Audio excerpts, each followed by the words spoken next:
प्यारी हर्षिता आई है दीपावली मनाने। सजी है लाल और सफेद फ्रॉक में, जैसे कोई नन्ही सी परी।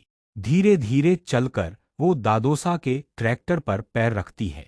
अपने नन्हे पांवों से शुभ कदम बढ़ाती है, जैसे लक्ष्मी माता खुद घर में प्रवेश कर रही हों। अब वो पूजा कमरे में आती है।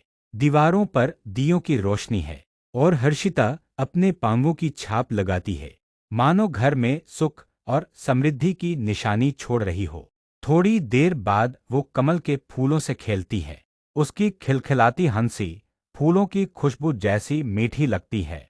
फिर वो माँ लक्ष्मी की आरती करती है, नन्हे हाथ जोड़कर आशीर्वाद लेती है, जैसे कह रही हो, माँ मेरे घर सदा खुशियां बरसाओ।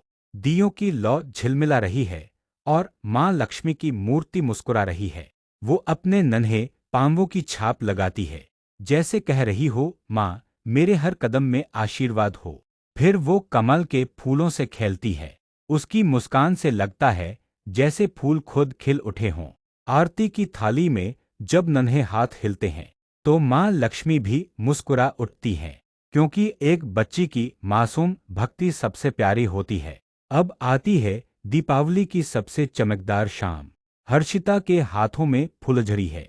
उसकी हंसी के साथ रोशनी आसमान तक पहुंचती है। फिर वो अनार जलाती है।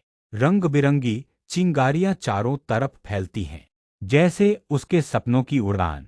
चारों ओर खुशियां हैं, परिवार की मुस्कान, दियों की चमक और हर्षिता की खिलखिलाहट। हर पटाखे की आवाज में जैसे उसकी मासूम खुशी गूंज रही हो।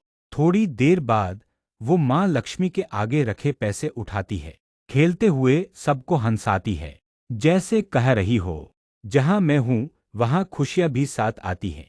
इस दीपावली पर हर्षिता ने हर पल को रोशन कर दिया।